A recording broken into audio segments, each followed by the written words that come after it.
A very good afternoon, everyone.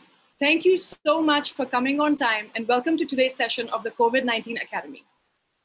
As you all know, the COVID-19 Academy is a capacity building initiative launched by the NDMA, UNICEF, WHO India, HCL Foundation, and Sphere India on 10th April 2020 for volunteers and outreach workers from across the country for COVID-19 preparedness and response.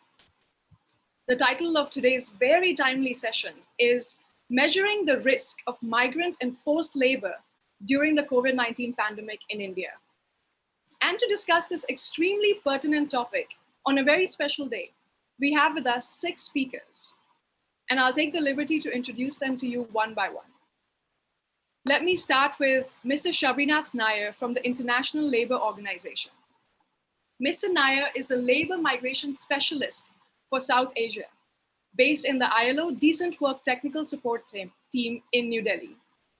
He provides technical advisory services to 7 countries in the sub-region: Afghanistan, Bangladesh, India, the Maldives, Nepal, Pakistan, and Sri Lanka.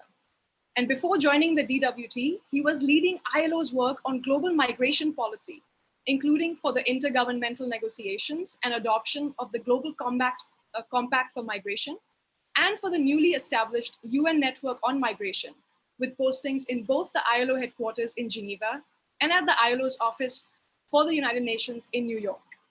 He was also a focal point for Asia and the Middle East in the Labour Migration Branch. Welcome, Mr. Nair. We're so glad to have you with us today. Our second panelist today, our second speaker, is Mr. Sanjay Awasthi from the International Organization for Migration, or the IOM.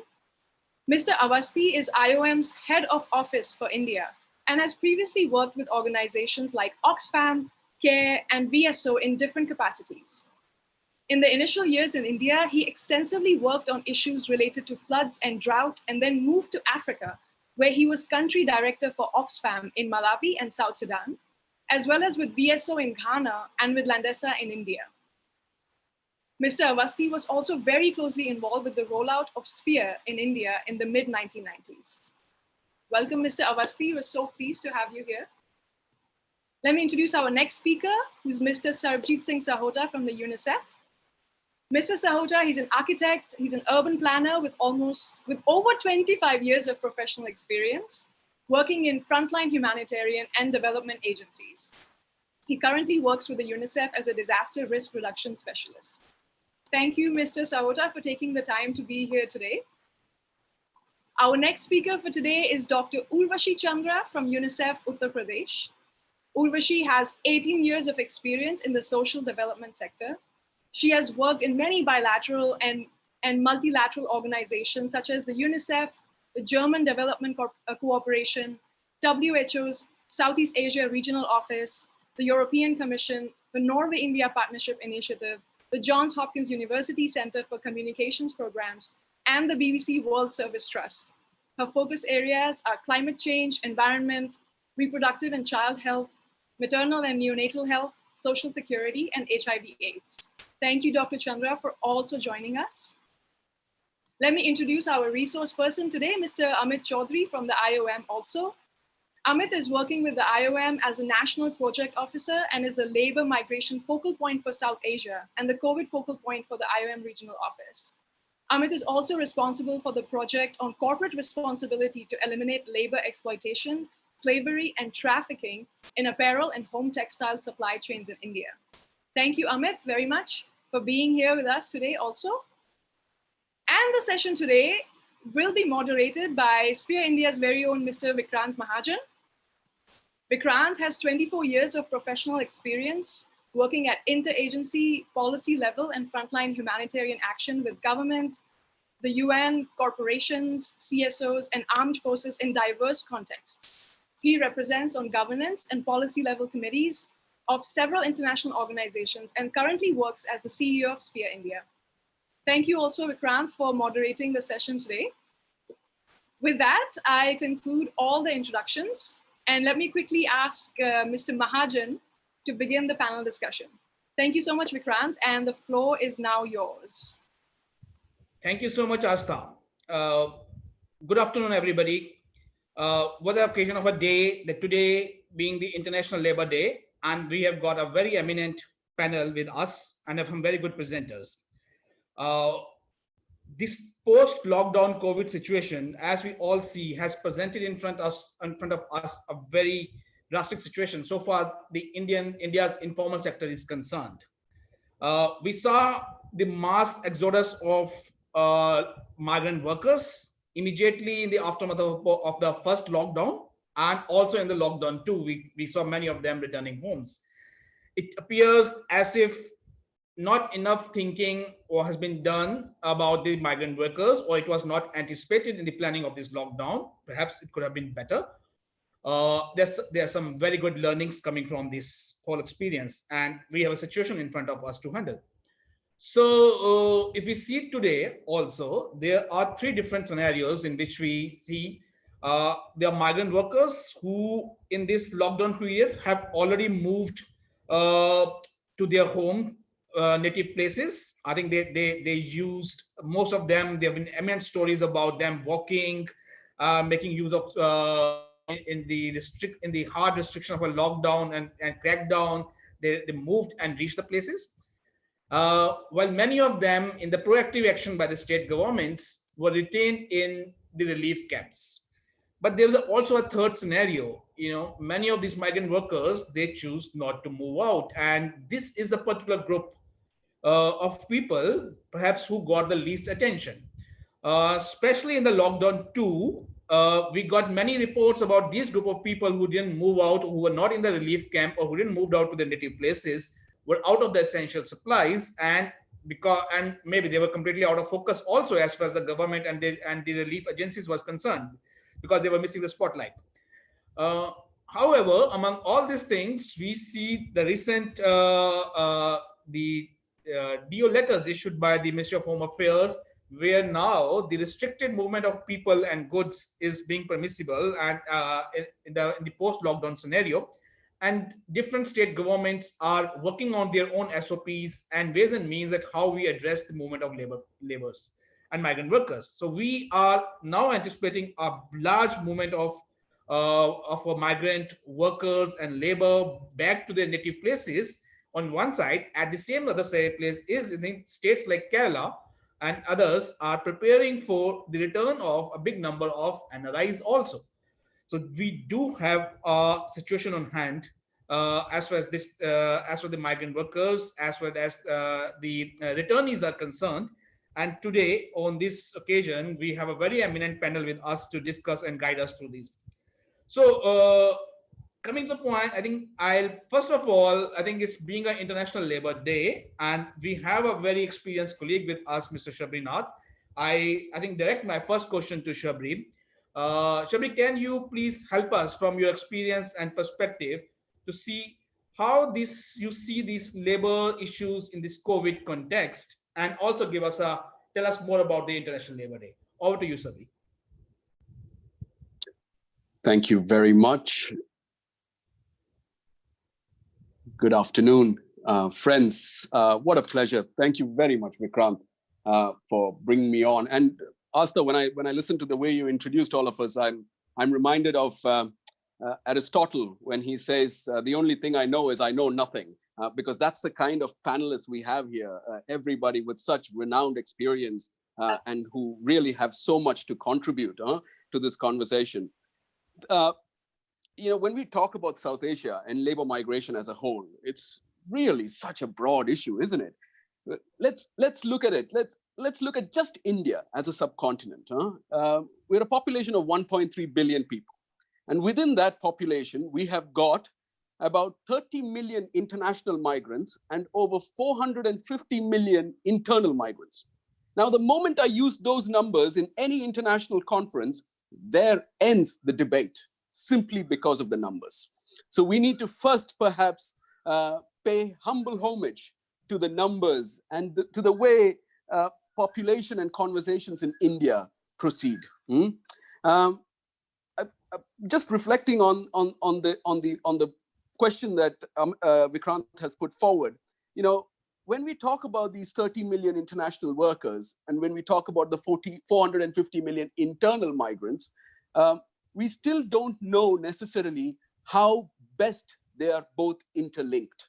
There is like you said, I cover South Asia.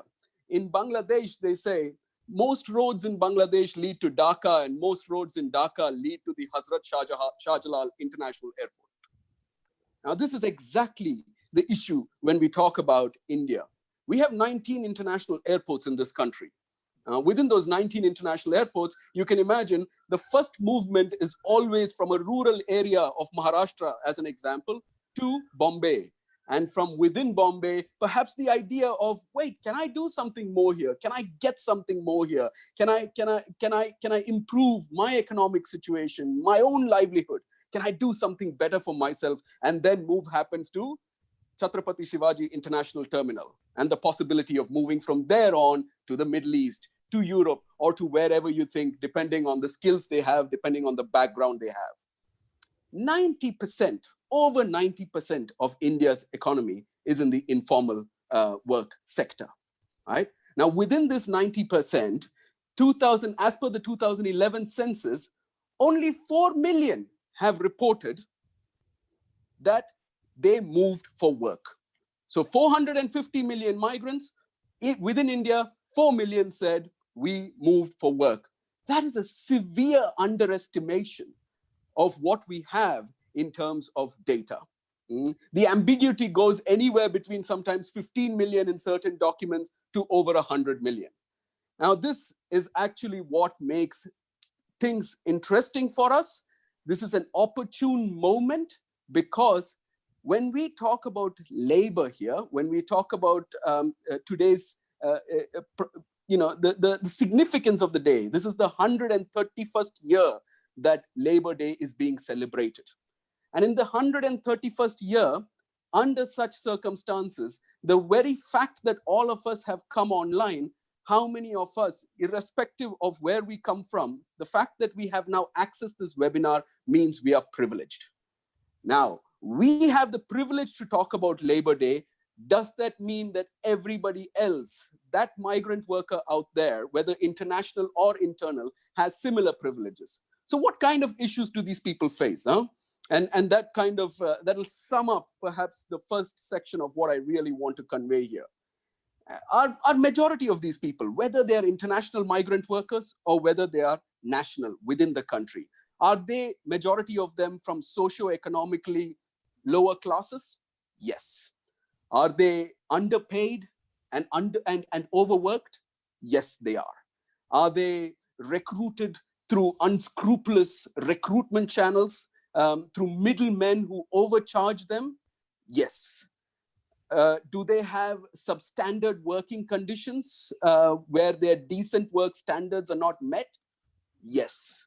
Is there a social stigma for people who are going back to their homes or decided to walk back that hundreds of miles?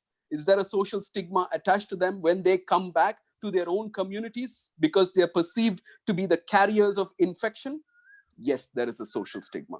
Is it a jobs crisis, a wages crisis, and a livelihoods crisis as much as it is a health crisis? Yes. Are there families, these migrant workers' families, and families, we're talking about families in Jharkhand who are both depending on the international migrant workers' remittances and their migrant workers who are working in Delhi, the remittances that they send back to Jharkhand. Are those families going to be in deplorable situations now? Yes. Are the situation in women and girls much more vulnerable within these migrant groups? Yes. So all in all, we are now in a situation where we have so many challenges, but each one of these challenges can be addressed through the larger perspectives that that COVID gives us as an opportunity to address. They are forgotten people. They are the invisible people, and I will perhaps leave it at this. Every time we talk about social distancing in this country, I think about the social distancing that these migrant workers have to do in a 10 by 10 room where maybe 8 or 10 people are living together. What kind of social distancing applies to them? The countries that we come from, with the kind of populations that we are in South Asia, with the kind of densities, the high densities of populations that we have, if we really want to maintain a 6 feet distance between each one of us, then I guarantee you it is the fringes of this population, which is your vulnerable group like migrant workers, who will then be pushed out of the land into either the Arabian Sea, the Indian Ocean, or the Bay of Bengal. Can we afford to do that? No. But that's a broader issue, and that's why we need to look at this in as holistic a manner as possible. I'll stop there. Thanks, Vikrant. Well, thanks, Shabri, for sharing with us the numbers and the enormity of the situation we see and also what we don't see. I think I will straight away go to the question to Mr. Sanjay Awasthi. Sanjay, having seen this situation, I think what also Shabri has shared with us. So, what do you see the risk and also the opportunities for the labor and the informal sector in India in this scenario? Over to you, Sanjay.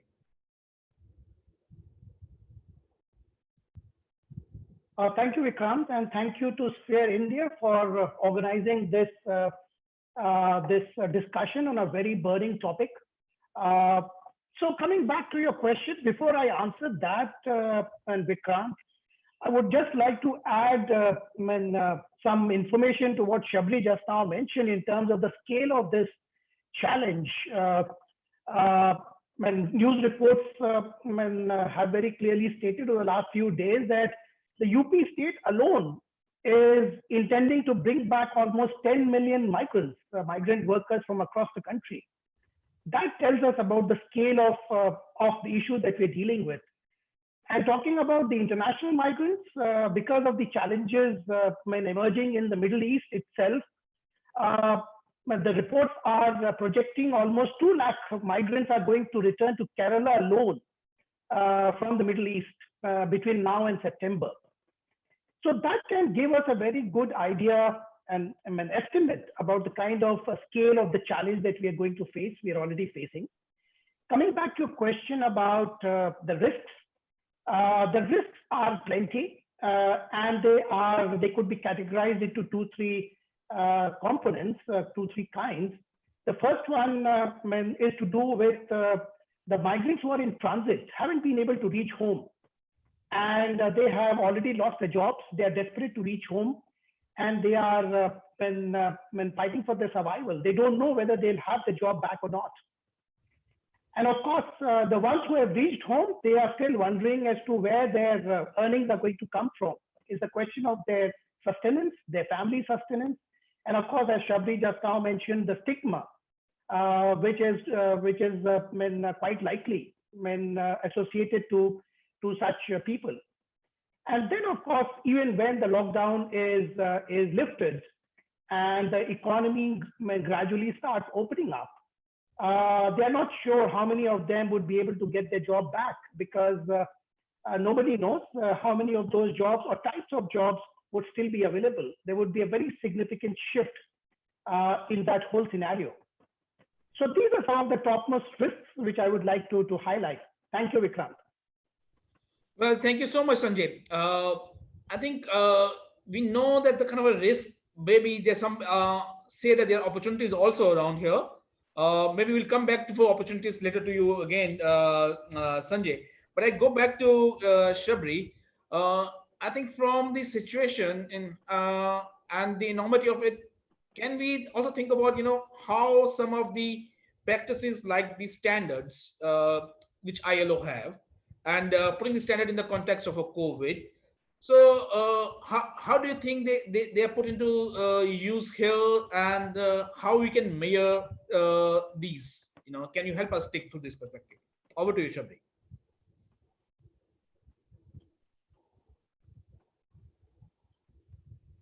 I think you're on mute, Shabri.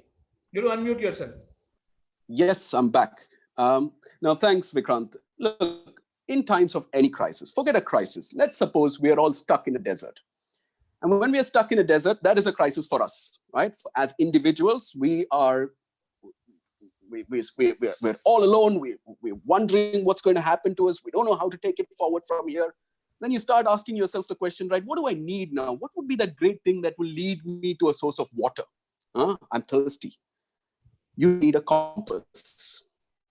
So you hope, you follow the stars. That's a compass for you. Or if you have a physical compass, you follow that compass, north, south, east, west, and you wonder, where do I get to and how do I get there? What is my direction going to me? What's that path that's going to take me there? That compass is standards, labor standards, your law, whether it's your international law, whether it's your national law.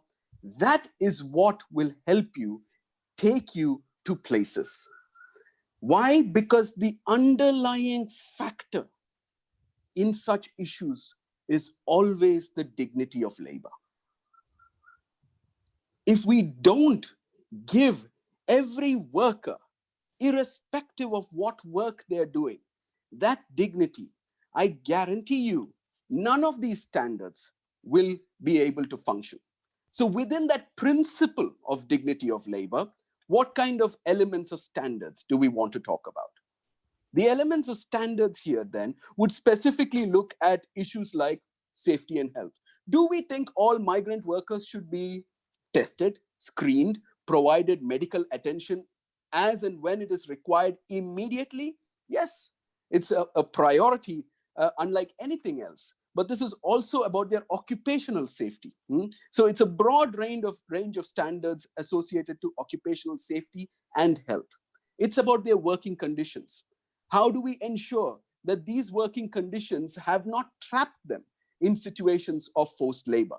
How do we ensure the specific categories of workers that we want to address? So for instance, if you look at the ILO, within the ILO, we have a specific convention for domestic workers. Convention number 189 is the Domestic Workers Convention. Can we look at that particular convention and how it applies to India? Now, the government of India has not ratified that convention, and these are things that will take time. These are international labor standards and have to be translated to the national level. That's fine. But the important thing is, can we then consider those standards or those perspectives as fundamentals for taking some of these forward? What are the issues related to social security and employment protection? Can these people, these migrant workers, can their wages be protected at this time? You know, what kind of issues do we have vis-a-vis their provident fund, their pension systems? You know, it's also a time when we need to talk about dearness allowance as an example. So wage protection comes into play here. Respect for these standards contributes to what we would call social dialogue. And social dialogue is where the workers, the employers, and the government, all three of them, can come together to say, these are the minimum basis, or these are the minimum fundamentals on which we will now go forward. Now, this helps to build the recovery. So the point being that when we talk about standards as a compass, it is also forward thinking. It takes us forward, it helps us get to a place, and it helps us think ahead, which means now the thinking ahead with these standards will be, how best can they be human-centered in nature? And how best can these standards lead to sustainable development? Meaning, and always, every time we talk about sustainable development, it's a cryptic term that really needs to be unpacked. So I'll unpack it with one small element here. And that element of sustainable development is that irrespective, you know, these crises are not going to be new. If you listen to a migrant worker, they'll tell you, sir, hum to haan, ye to hota rehta hai. You know, this is one of many challenges for people like you and me in a certain class of the society. For us, this is but natural. You know, this is not going to be an issue, or this is new for us. We're not used to this. But for those people on the roads, this is not new. They have faced innumerable number of challenges. Now, for those people, for sustainable development, to ensure that sustainable development contributes to their lives, then it is about making sure that these standards are unpacked in a manner where they are not left behind when future such crises happen. Thanks.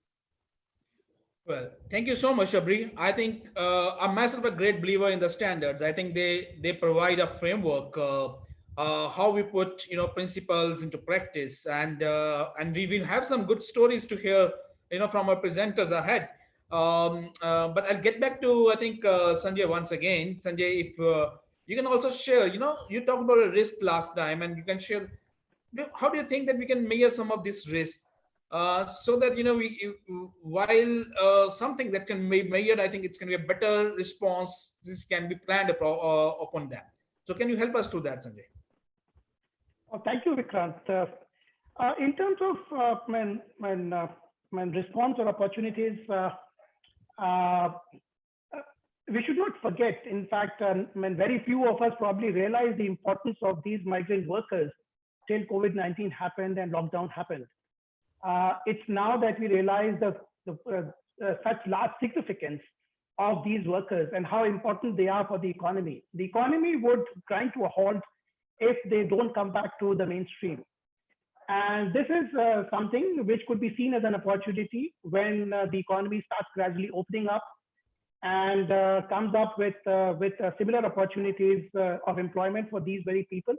Of course, the type and nature of employment opportunities may slightly shift, and the workers who are intending to return to work, they may have to adapt to the changing situation. So that's something which we have to be aware of, but I still see that as a great opportunity. And also in terms of the responses, I think while moving forward, we definitely need to talk to these people who are affected in order to get the first-hand perspective of what the kind of problems they're facing. And not only that, because that only takes care of the supply side. We also need to look at the demand side, which is often overlooked.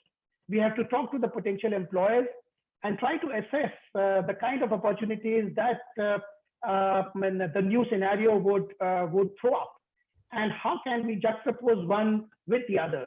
How can we make a good match between the supply and the demand? So that's something which, if done well, can definitely lead us to the right path. Thank you. Thank you so much, Sanjay. I think putting this thing in perspective and taking them forward, we got some very good stories evolving from the state of Uttar Pradesh, how the state government is being proactively planning and managing the situation. We have our colleague from UNICEF office over there, Dr. Urvashi Chandra, who will take us through not only sharing that what's the enormity of the scale I think we are trying to handle with, but also some very good things in terms of planning and management of the entire situation. And we see here is now coming up a case study, an example how some of these standards and the other things are put in practice. So over to you, Dr. Urvashi. You will have a presentation, I understand, and you can share the screen. Over to you. Yes, good evening to all. Thanks, Vikrant, and thank you for inviting me. I hope I'm audible. Yes, very, very clear. So I'll just share the screen for the presentation. And I'll just, okay. So as Vikrant has just mentioned that what I am trying to share through this presentation is basically not just the scale that a state like Uttar Pradesh has to deal with when we are referring to numbers. Because Uttar Pradesh, if you know that if we look at it from a country angle, then it would be the 5th largest country in the world, if we thought Uttar Pradesh to be a country. But besides the numbers, what is also important to see what the state government has been doing. And our focus here is more from the angle of disaster management and what the State Relief Commissioner's Office as well as the district disaster management authorities have been working on in order to ensure that the migrants are able to get are able to get the kind of care or support that they require based on certain standards. Doesn't move. Okay, sorry. So if you look at the numbers, so first to let you know that UNICEF has been supporting government of Uttar Pradesh and different departments of government, and they have been tracking the number of migrants that have been coming to UP. So in the last phase, that is before this phase, which is where the migrants have just started to come in the last phase, the number of people identified who have been tracked through a tracking mechanism which has been put in place at the community level, it's through with the help of ASHAs and other frontline workers. About 11,24,813 people have been identified as migrants who have come from other states as well as other countries. Now, because it was a tracking system also developed for health department, the number of people who have been identified with at least one symptom out of this whole number is about 6,533, which is about 0.6%. If we look at the states from where most of these migrants have returned, then on top are Delhi, within Uttar Pradesh itself, Maharashtra, Haryana, Gujarat, Uttarakhand, Rajasthan, Punjab, Madhya Pradesh, and it goes, I mean, Chandigarh, Bihar, Karnataka, and it goes on. So we can see that UP seems to have migrants coming from almost every state of India. And the kind of, the kind of numbers that a state like UP has to deal with becomes evident from the numbers that are coming from each of these states. In terms of the districts from where they are returning, because Delhi is on top as far as state is concerned, and it comes as a district as well. So New Delhi is the district, followed by Mumbai, and then within UP itself, we have Gautam Budh Nagar, or as we call it as Noida, then Lucknow, Ghaziabad, and then we go on to Haryana, Gurgaon, Central Delhi, North Delhi, and this list is, we have this data mapped out for each of the districts from where the migrants have come, and this is in terms of the last phase. So this is just to give you an idea of the app that has been developed, a tracking mechanism, as I said, for tracking the migrants that are coming in. This is not just labor. These are migrants. They could be labor, or they could be just staying abroad or staying in these states or in these districts and have returned to their home districts in UP. When from this lot, when we talked about migrant labor, then the way government of Uttar Pradesh planned the entry of the migrant labor into the state was that the moment they reached the border of UP, there is supposed to be a medical screening of the migrants. There's a medical team that is there to do the medical screening. And then within UP, the moment they reach from the border to their respective districts, before entering the district, at the district border, there is again a medical screening. And finally, when they reach these shelter homes which have been set across 75 districts of Uttar Pradesh, the third medical screening is done of these migrants. In the last phase, out of that lot which we talked about 1 lakh migrants were quarantined at shelter homes which have been set across 75 districts. In the current phase, which has just started, and we had about 11,822 migrants who have been quarantined at these shelter homes. These migrants are primarily from Haryana. We are soon going to receive some from Maharashtra and other states of India. But as of now, in the current phase, only the migrants from Haryana have reached UP. What has the State Relief Commissioner's office been, what are they doing, or what is their mandate in handling the migrant issue? Because this is an interdepartmental issue. It is not just a State Relief Commissioner's job, but being a disaster, having been declared as a state disaster, the Relief Commissioner's office has become the nodal body for being a coordinating body. So they have also, on April 6th, they launched a state integrated disaster control center for COVID-19.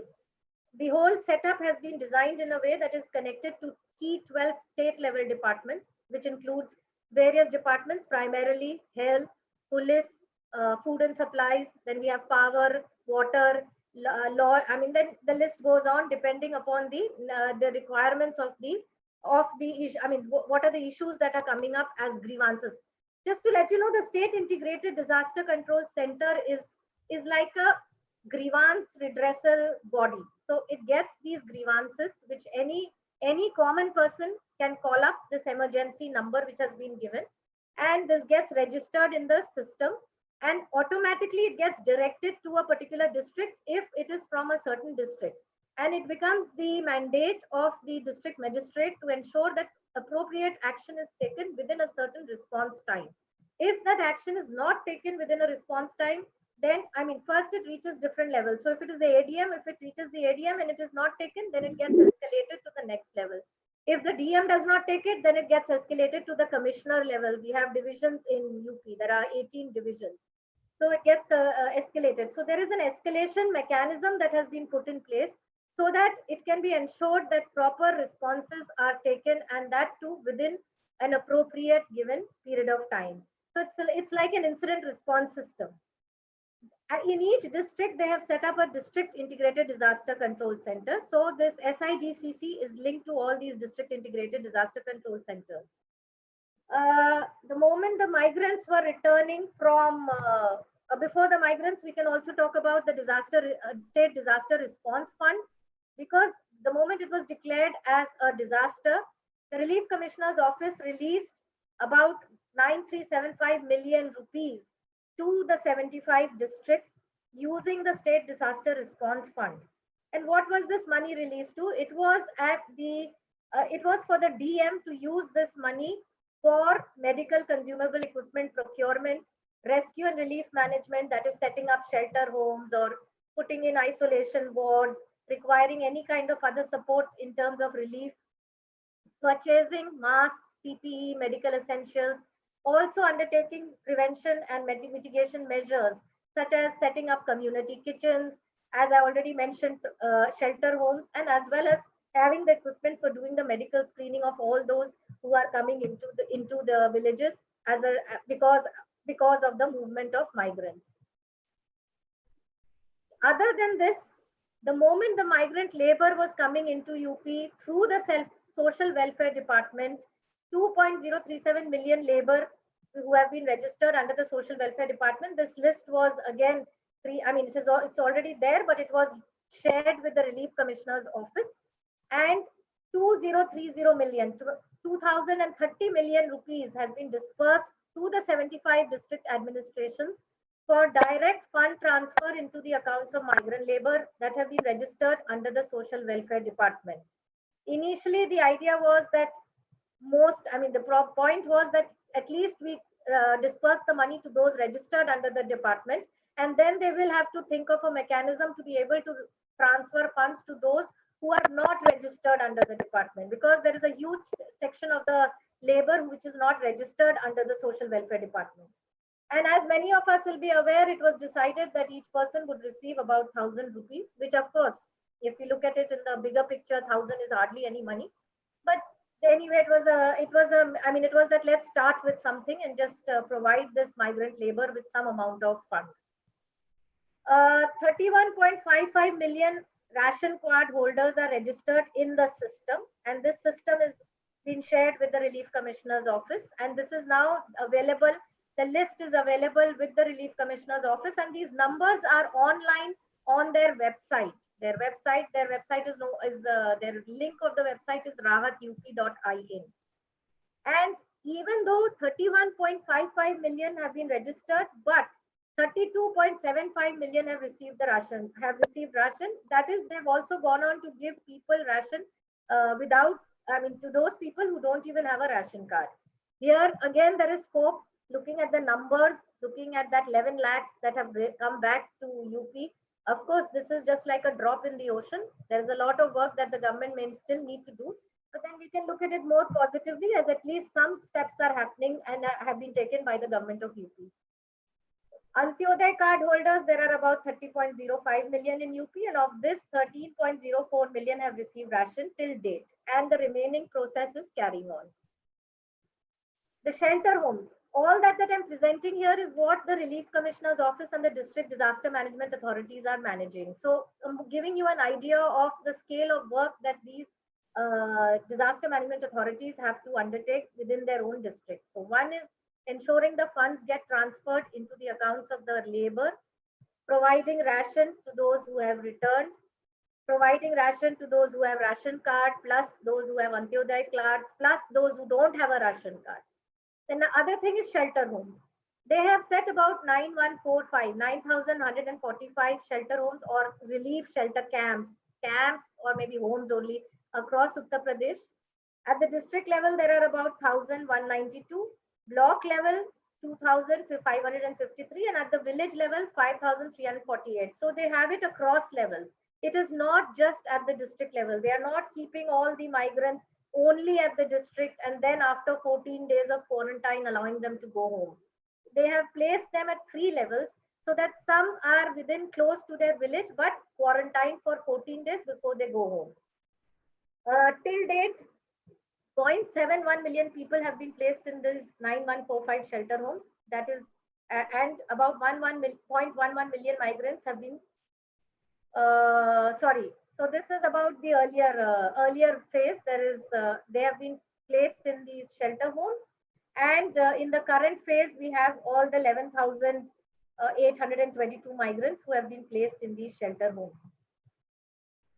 Uh, Migrants have returned in phases, like we already mentioned to you. Last phase, about 0.09 million migrant laborers returned.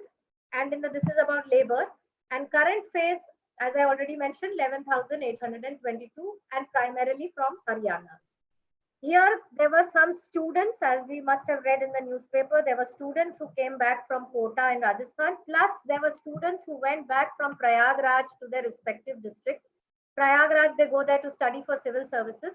For the students, they did the medical screening, but quarantined them at home. They did not place them in these shelter homes. It's only the migrant labor that have been placed in these shelter homes. After 14 days of quarantine in these shelter homes, the migrants are sent home, but placed in quarantine at homes for another 14 days.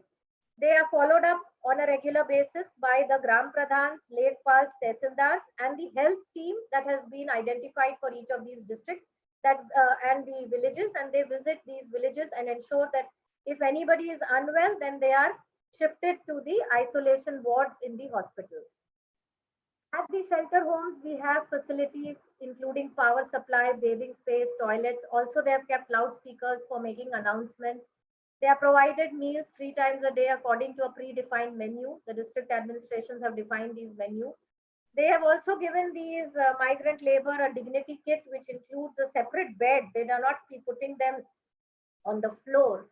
It's a proper cot which has been given to them, plus bed sheet, then a bucket, mug, toothpaste, toothbrush, soap, like a kit that has been given to these migrants. The highest number of shelter homes are found to be in Gorakhpur, followed by Devariya. And in these districts, 4,028 community kitchens are functional. On completion of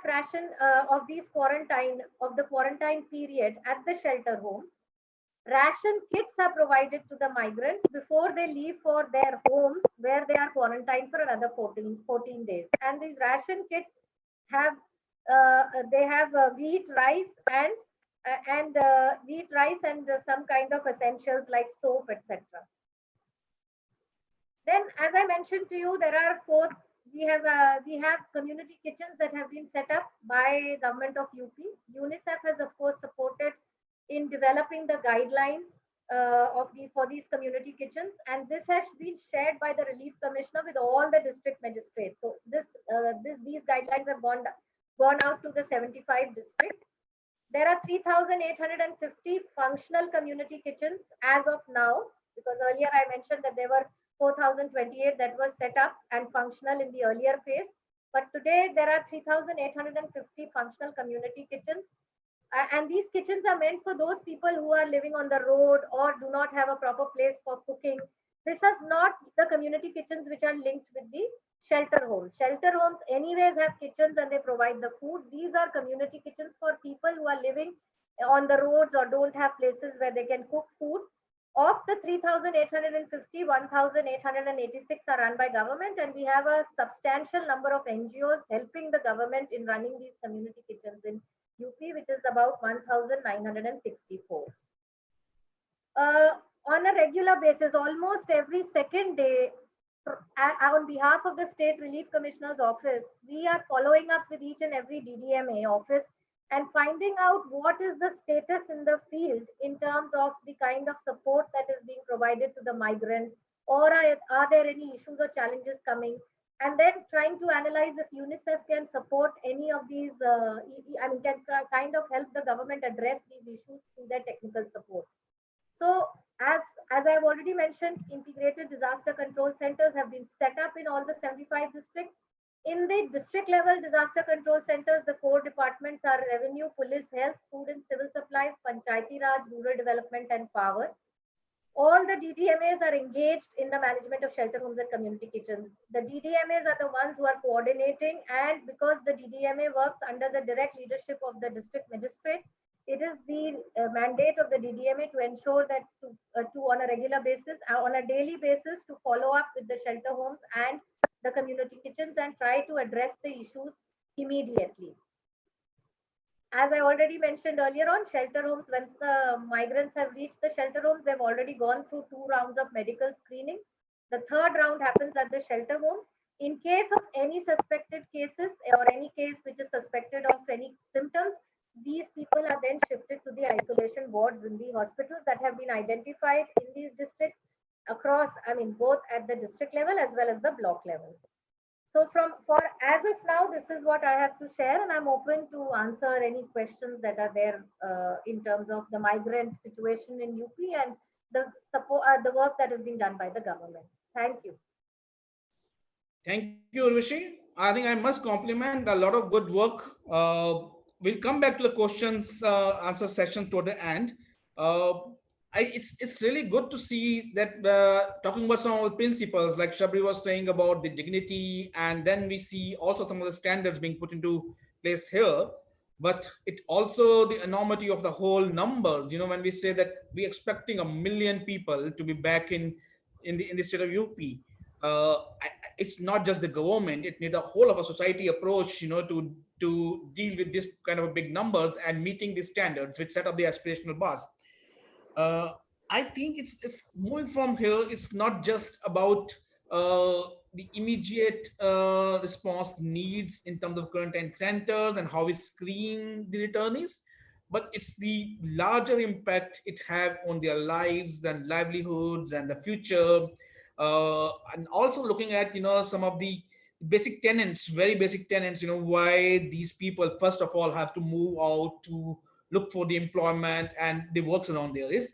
So we have with us a very experienced colleague, Mr. Amit, who's going to take us through these dimensions about the forced migration, the labor, the modern slavery, the concepts around that, and we look at the new vulnerabilities and how it put that perspective, and then we can see how we address that, strategies to addressing that. So over to you, Amit. Looking forward to your presentation. Thank you, Vikrant, and good evening, everyone. Let me share my presentation first. Okay, for next 20 minutes, I would take you, all of you, through the slides of measuring the risk of forced laborer, modern slavery, and migrant laborer during COVID-19 pandemic in India. Just before this presentation, you have heard from Urvashi about an example from UP, how the district administration, along with UNICEF and other agencies, they are supporting and helping migrant laborers to reach their destination and who are stranded in between, to help them to overcome the current situation. Let me engage all of you and in this particular session, and I hope by the end of the session you would able to understand better on the problem of migrant labor workers on move, also having enhanced capacity to work on remedial measures of workers problem, that is migrant workers problem during and post COVID-19. You would have a sort of a improved skill to engage with the district administration. That is the purpose of why we are all here today to discuss this particular aspect, so that we can also help the district administration in their working, and also having our problems, our initiative to address the problems of workers on move. And also you will have a strong facilitation capability to contribute to policy framing for safeguarding the rights of migrants. While defining the definition of migrant, it is an umbrella term. If I say about the migrant, it is an umbrella term not defined under international law, reflecting the common lay understanding of a person who moves away from his or her place of usual residence, whether within a country or across an international border, temporarily or permanently, and for a variety of reasons. That we can see right now, people are moving around. They are not at their place of origin. Some of them are at the place of their destination where they are working right now. Some of them are stranded in between while moving from their place of destination to their place of origin, and some of them are already at their place of origin. In between, modern slavery, if we define it, it is the severe exploitation of other people for personal or commercial gain.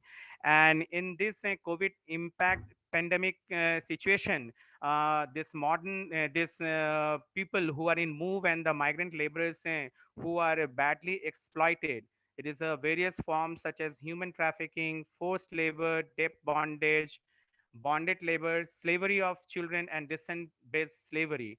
And the main reason behind that is a poverty and exclusion that makes people vulnerable to modern slavery and re-exploited as a result. They are quite vulnerable because of the situation, because of the current situation.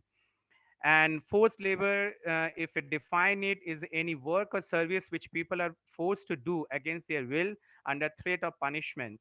Forced labor is the most common element of modern slavery, and it is the most extreme form of people exploitation. ILO has come up with different indicators on forced labor, such as first abuse of vulnerability. They are quite vulnerable. These migrant laborers are quite vulnerable, easily vulnerable, and being exploited easily. They are cheated. They have restriction of their movement where they are working. They are completely isolated from their place of origin because they are away from their place of origin, and where they are working, the condition prevailing there is not conducive for them as well. Most migrant laborers are sometimes physically and sexually abused. They are intimidated and threatened by the businesses and other people in their place of destination. The retention of identity cards, that is another practice. When they are reaching to their workplace, their identity cards are being taken off, and they are not returned even in when they are in crisis, and they demand for that. Sometimes their wage are not being paid. They are under debt bondage, abusive working and living conditions. They are where they are staying, and most of the time you will find they are end up working for 15, 16 hours sometimes. So these are some of the way of how they are being abused. Amit, some people are not able to hear you properly. Can you speak loudly, little louder so that everyone can hear? Thank you. Yeah. Sorry. Now, are you getting my voice now? Hello? Yeah, it's better. It's better. Okay. When we talk about why then these migrant workers are at the risk of exploitation, if we see, the language is one of the major barrier for them. The cultural barrier is also because they are in a new place, from their place of origin to the place of destination, the complete change of environment they are having. And sometimes it is very hard for them to adjust. A person living in Bihar and working in Kerala, so language and cultural barrier becomes a big barrier for them. Leaving family and support network behind because they are in a new place. Their family is in their place of origin. So that has also become a problem for them, and they become there is a high risk of exploitation for them as well. They are being discriminated and socially isolated in the new place. Their lack of awareness of their legal rights, because either their education level is low or they are not aware of their actual legal rights, and no one is there to support them, to help them come out from this crisis situation. So they are easily vulnerable in that context as well. As we all know, wherever these laborers are working, the migrants are working, it is a mainly employer centric working norms are prevailing there. And if they are not following and abiding by their rules and norms, they may have a chance to lose their job. And sometimes they have the lack of accessibility to the remedy when they are leaving that place. And overall, they need to bear the cost for migration from the place of origin to their place of destination. And again, when they want to come back, then again they need to bear the cost for their movement. So in one statement, if you can see, migrant laborers are trapped in that frame of stigmatization, and which make them quite vulnerable. They are marginalized, and then finally they are exploited.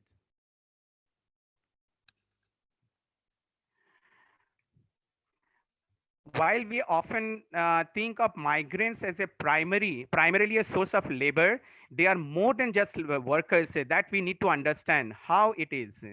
As a worker, they are part of, but also have an impact on the labor market.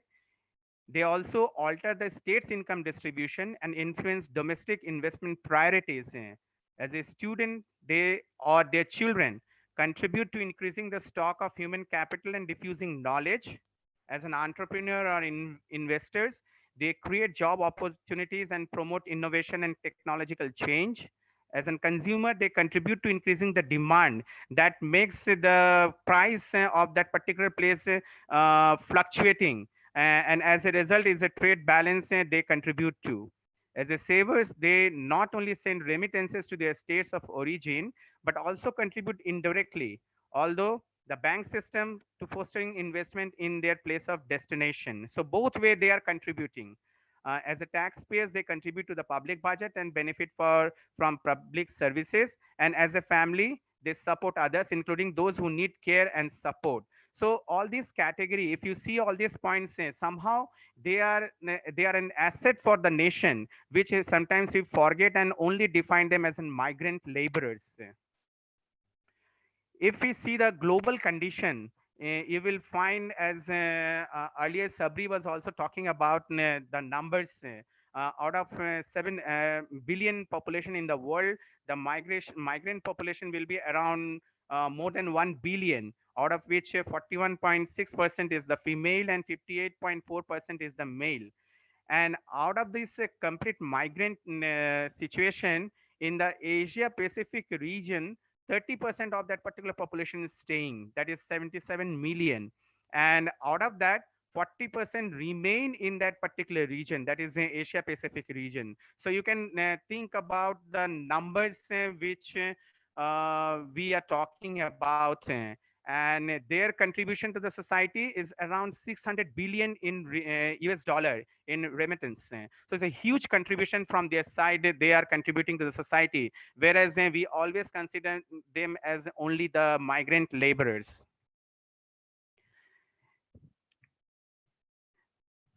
Globally also, if we see the forced labor condition, we will find that 16 million victims of forced labor are working in the private sector, and 50% of these are in debt bondage. Highest prevalence is again in Asia and the Pacific. If we see there the condition of the numbers, it is around 4 for every 1,000 people staying in Asia Pacific. And 1/4 of the victims of forced labor are international migrant laborers. Whereas again, the businesses are gaining around 150 billion because of them. And that is the illegal profit per year they are gaining because of these migrant laborers.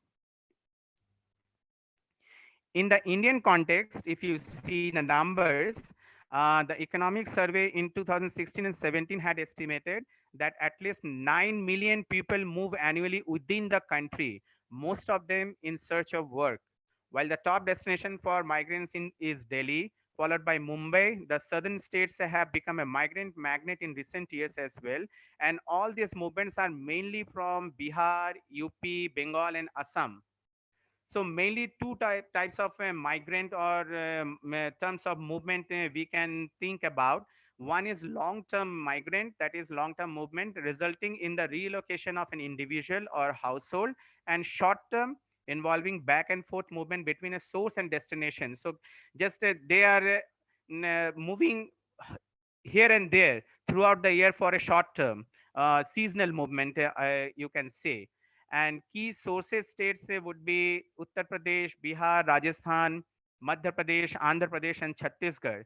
And key destination, as I said above, Delhi, Maharashtra, Gujarat, Haryana, Punjab, and Karnataka.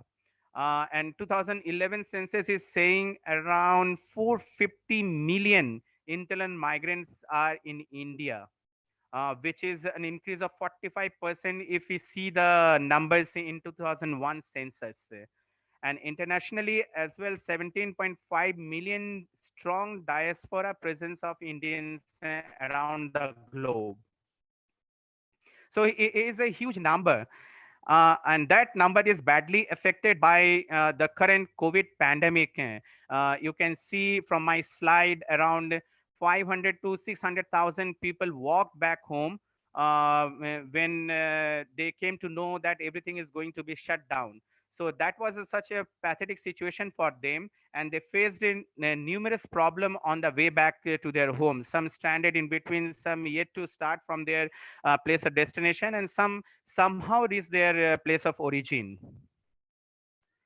So how these migrant workers or the laborers are being affected because of COVID-19? First, the loss of job and wages. They're stranded in temporary shelters away from their workplace and home, facing economic hardship, hunger and starvation, inability to access basic health facilities, inability to send remittances to their families back home, and psychosocial stress resulting from it, unable to avail social security schemes, as most migrants are not invariably registered with the local administration at the place of their work. That is the most important point, because they are registered for accessing this sort of social security schemes at their place of origin, whereas where they are working, they are not registered. So somehow they are unable to avail this sort of a social security scheme, and that is a very sort of hardship thing for them. And finally, the high risk of discrimination and exploitation for them in a new environment. So as Vikrant was saying, because of the COVID situation, there are three ways from places of origin to places of destination. These migrants could be divided: those who have returned during lockdown, those who moved and are in relief camps, and those who choose not to move.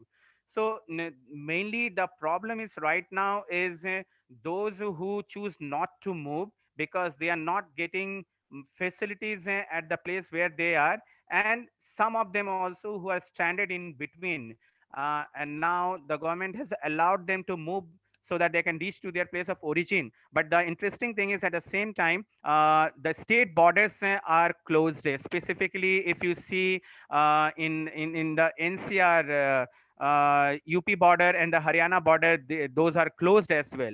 So there is a high risk. The risk is quite increasing for these migrant workers. Obviously, government has also taken some positive steps to support these migrant workers. They came up with a website to help them, to assist them. That is mygov.in/COVID-19. And also they have set Arogya Setu app, which is to inform users regarding risk, best practices, and relevant practices to contain the spread.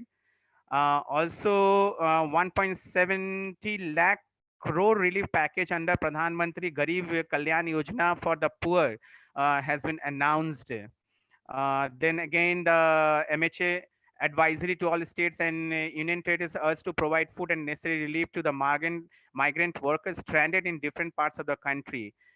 Similarly, a couple of more such initiative has been taken from the government of India, and they are trying their level best to support this migrant laborers so that they shouldn't suffer more. There are more than 21,000 relief camps being run by either NGO or government initiative as well from their side. And also, the one interesting thing is, and quite appreciating, is overwhelming support from corporates and businesses for people in move. They are also supporting one or the other way to these migrant people. More states established control rooms and helplines to assist all stranded persons. And also, states developed their brochures to raise awareness on this particular thing. The community kitchen, as Urvasi was saying, in UP, they have already set up. That is also being set up in different states as well. If you see this diagram, the steps for the migrants to help them, there are three different stages we come under. One is a crisis preparedness, next is emergency response, and post-crisis action. During the crisis preparedness, it is being tried to collect more information about those migrants, and then involve migrants in contingency plan and establish migrant sensitive communication to help them for a better coordination. During the emergency response, it is being tried to facilitate migrants movement to a safer place, and establish a clear referral procedure so that evacuation and relocation of migration could be properly done. And in the post crisis action, that is the most important, and that is also going to happen with us once this complete shutdown is being lifted We need to support migrants' recovery and support the recovery of a host community. That itself is quite challenging, and we need to be quite strategic and need to work together. Then how to protect workers or the people on move during COVID, and how to access assistance, how being an NGO worker or a volunteer, we can help them. One way is we need to raise the awareness on different services, address systems and liaison service of volunteers and NGOs on the facilities being offered to workers, reaching to workers on move with information on location of relief camps and the facilities being made available, linking migrants to different relief packages, orienting people on move on precautions, including social distancing with adequate medical checkup, drives to identify and separate cases. But again, when we are talking about social, we are mentioning the social distancing aspect. As Sabri was saying, it is very difficult for this migrant laborers to maintain that social distancing. But as an NGO worker, we need to alert them and orient them on this particular thing so that the spread of the disease could be checked. Then also we need to ensure non-discriminatory treatment to people on move, facilitate safety and protection measures for them, arranging food, shelter, and financial support, sensitizing business not to cut salary of workers, and ensure no job loss for migrants. That is very important for us, and there our role is also very important to advocate for this particular point. Voluntary movement of people on move to their native areas to join their families, and there we also need to extend our hand to support them. Uh, Being a NGO worker or volunteer, or being from different stakeholders, we can think our initiative and put our steps in three different categories in a strategic way. First is specific and relatively straightforward measures which we can take, that is identifying labor mobility hotspots through a common platform, facilitating information exchange about workers on move, assisting workers on move to have proof of their legal identity because sometimes they require, and there we could be of great help to them. Facilitating fair and ethical conditions for decent shelter, food, health, and sanitation facilities, saving lives and coordinating efforts on missing workers so that they can be reunited with their family, strengthening migration procedures, enhancing psychosocial services because people are getting in depression because losing their job and not getting any sort of wage and staying away from their family. So that is also an important point to be followed up. Facilitating remittance transfer, supporting portability of security, social security entitlements and earned benefits because they are registered at the point of origin and they are somewhere at the point of destination. So that portability somehow we need to work upon. Strategically, we need to think on that particular point.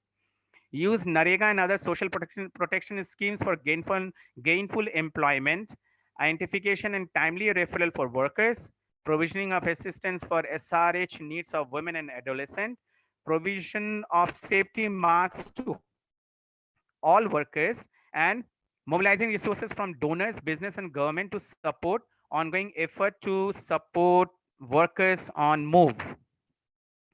The second strategic point that could be specific but contested issues. That is mainly stop discriminatory treatment to people on move, that we need to find out now how we can do that. Facilitating safe movement of workers to their place of origin or place of work, opening wider legal paths for workers, managing borders in an integrated, secure, and coordinated manner. Then providing access to basic services for workers, investing in skill development, that is highly required because once the market is open, the business start working. Maybe the worker who was engaged in one activity, one work earlier may not getting the same work this time. So there we need to intervene and support on skill development, particularly for those workers so that they can support their livelihood. And then facilitating return and reintegration with their family, and sensitizing employers for providing housing to the workers. That is also very important, which in most of the cases you won't find employers are organizing sort of housing for the migrant workers. And the last but not the least, very broad and aspirational goals, that is reducing the negative drivers of migration, addressing and reducing vulnerabilities in migration, empowering workers and societies for full social inclusion and cohesion, eliminating all works of discrimination and promoting evidence-based public discourse, creating conditions for people on move and diasporas to fully continue to sustainable development, strengthening better coordination between state and non-state actors for proper response to the crisis, sensitizing management of business and its supply chains to safeguard rights of migrant laborers, which our panelists they were also raising. Developing a roadmap that is very important for innovation in response to workers caught in situations of crisis, which requires to be more inclusive in nature, both of people's vulnerabilities and their capacity. So finally, we need to focus on three major points out of the rest of the points which we have discussed till now. Very important point would be there is an urgent need for coordinated effort of different stakeholders to support the government in safeguarding rights of people on move. We all are working, we all are engaged in one or the other activities. The most important thing is we need to come together and make a coordinated and united effort to safeguard rights of people on move and these migrant laborers. Then we will have a better result in front of us. Second point, strengthening of regular migration corridors need to be part of migration management tools, which is also an important point for us, how strategically we can work on this one and guide the government as well, and connect people on move with government supported social security schemes and ensure safety against stigmatization. So these are some of the takeaway points which is quite important for us to work together and focus on these all these points. So in nutshell, this is all from my side, and thank you very much for your patience listening, and looking forward to get your queries after this. Thank you, Vikrant. Thank you so much, Amit. Very comprehensive, very informative, and especially I think is the three takeaways towards the end. The importance of coordination, the importance of a whole of society approach.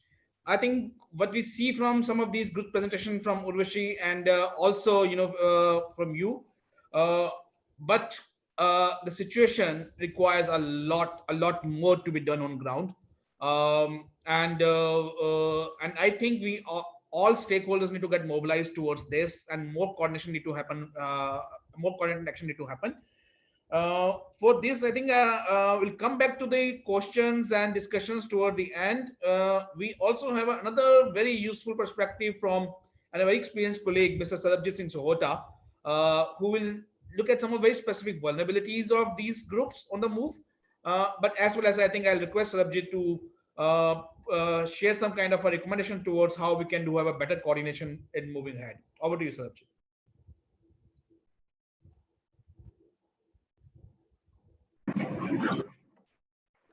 Hello, friends. Am I audible, Vikrant? Yes. Yes, Sarabjit, you are very audible. Thank you. Okay. And I'll share my screen. Okay. So in my presentation, I'll speak about the priority, and which is about saving livelihoods. And thanks, Amit, for bringing us to those three sort of most important ideas. I think I'm seeing a lot of comments in the chat box, and I would be very humble in stating that I don't think anyone has any capacity, including some of the mighty sort of stakeholders, to really understand the picture fully and respond to it. And thanks, Urvashi, for showing us how best the government is doing us in this current situation. I strongly believe that the window of opportunity is very historic. It's a historic moment, but the window of opportunity is also very small. We will soon see multiple movements of these migrants. This is not one-time movement, so we'll see more, and then the opportunity might have been lost by then. So government, civil society, UN system, and all others, including private sector particularly, has to move forward very quickly and ensure the safety and security of the migrants, particularly their livelihoods. Now, how do we, I mean, thanks, Shabri, I think we almost all of us, we agree that joblessness, financial distress, physical and emotional distress, there's nothing new to this population group. The population groups which are marginalized, who have moved and who live in distress situations in the slums, in very poor resource poor situations, there's nothing new. Even high disease load, when we talk about COVID being very sort of a high sort of public health risk, they have seen it all. For them, nothing is new in this. And who are these people? And I thought maybe it's very important to look at the baseline. At one point, we believed that more than 2/3 of Indians live in poverty.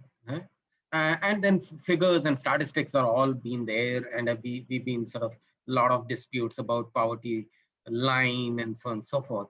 But I think there is no dispute now that more people would have slipped under the poverty line due to the lockdown and the I would say not due to the lockdown, but due to the entire COVID sort of crisis. And within this large population, there are the most vulnerables. And I think we shouldn't lose sight of them. According to the socioeconomic survey, there are 43 million households in India that have zero assets. They're listed. Of these, 80 million households are Adivasis. Then, of course, we know that there are large cohort of SC and ST population. Then there is a very large number, about 14 million people every year, who are forced to leave their homes as a result of public and private development projects. So forced migration. And when you look at these slums, you find them. You also find minorities in large number in these slums. So if they are not in these migrants, I'll be surprised. They are exactly, these are mirror images of one another.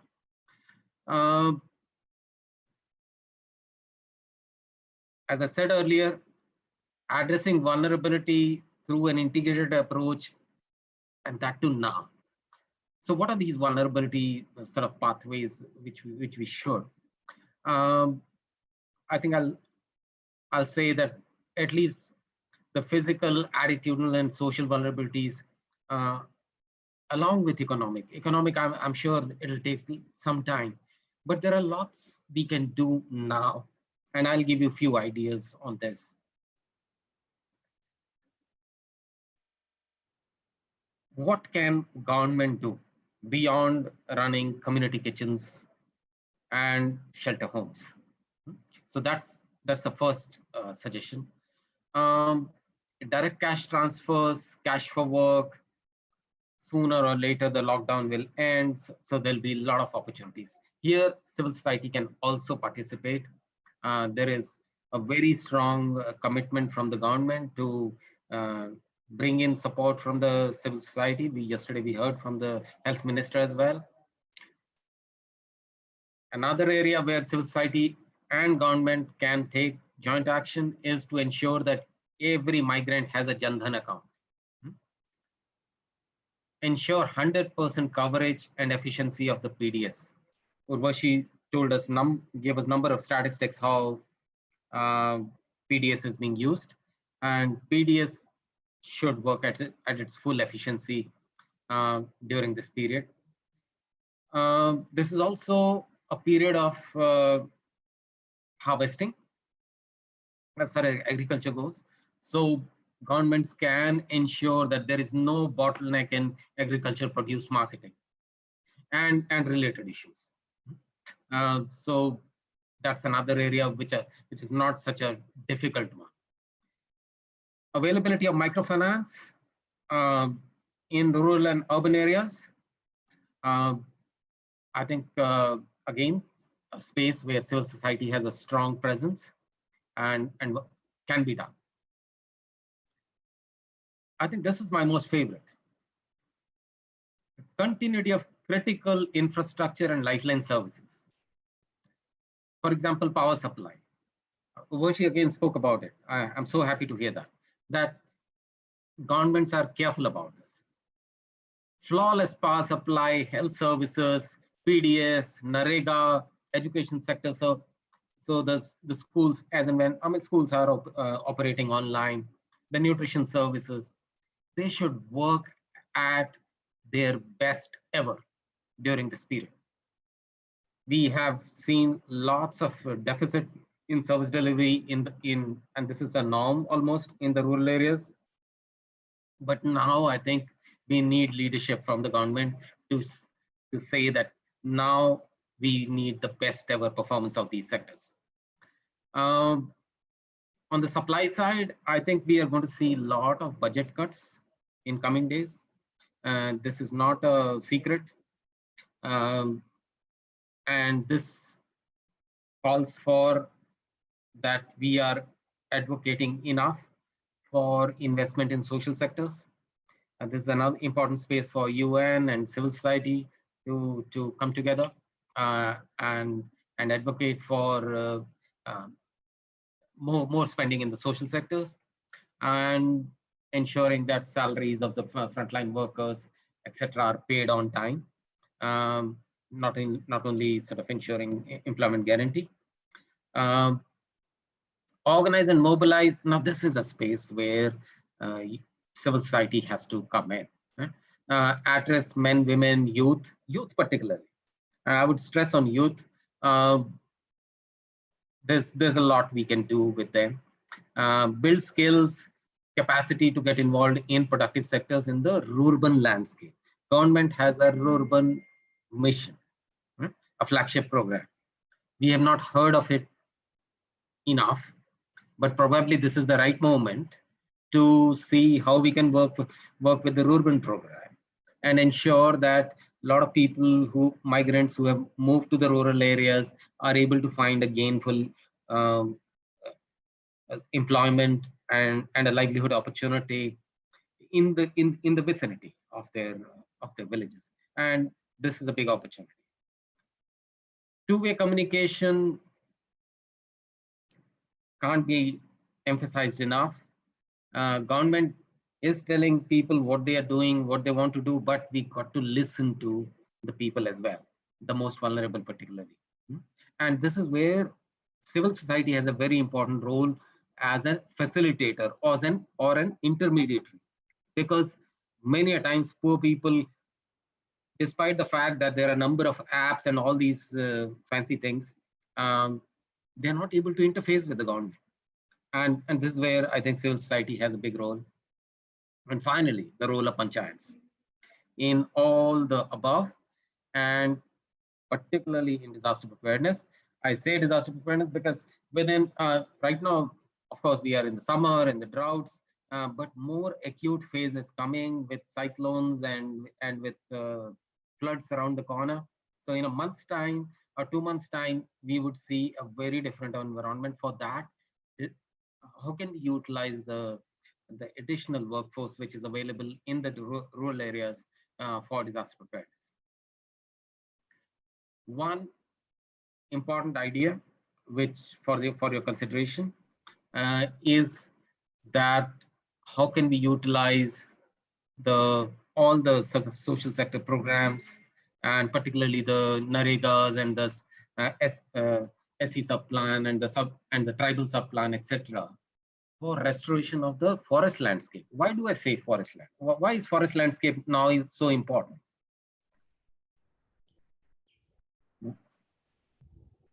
I can only tell you that this year it's going to go. Yes, last year Chennai faced a huge water crisis, and so was Bangalore and I think many other cities. This year there'll be more cities joining in the water crisis. Water crisis can't be solved in a 1 year time, but if we invest in forest landscape restoration in coming years, we will have a good opportunity of realizing the benefits of Jal Jeevan Mission or the new Ministry of Jal Shakti. So Jal Jeevan Mission is a flagship program of Government of India, where we want to provide Har Ghar Jal Se Nal. It will be impossible to do it until unless we invest in restoration of our forest, our wetlands, our water bodies, mangroves, grasslands, and other sort of resilience infrastructure which we have. All this is resilience infrastructure.